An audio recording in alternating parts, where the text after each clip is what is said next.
दादू मां बशीर पवण जी रिपोर्ट मूजिब दादू ज़िले जे इतलात खाते पंहिंजे हिक बयान में ॼाणायो आहे त पाक फौज जे ब्रिगेडियर हसनत चयो आहे त इंसानियत जे हवाले सां असां सभिनी खे गॾिजी हिन कोरोना जहिड़ी मौज़ी वबा खे शिकस्त ॾियण लाइ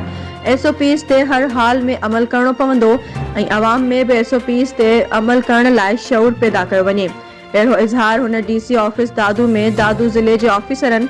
उलमा इकरामन ऐं वापारियुनि सां कोरोना वायरस ऐं SOPs ते अमल करण बाबति गॾिजाणी जी सदारत कंदे कयो। हुन समूरनि लाॻापियल खातनि जे अमलदारनि खे हिदायत कई आहे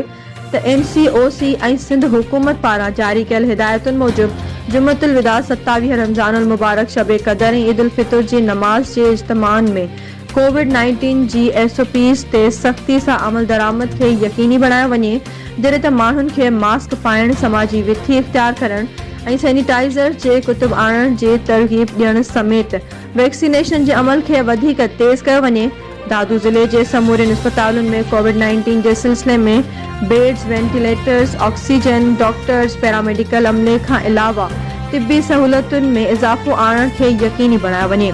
उन मौके ते डिप्टी कमिश्नर दादू समीउल्लाह निसार शेख ऐं SSP दादू एजाज़ अहमद शेख पिणु मौजूद हुआ।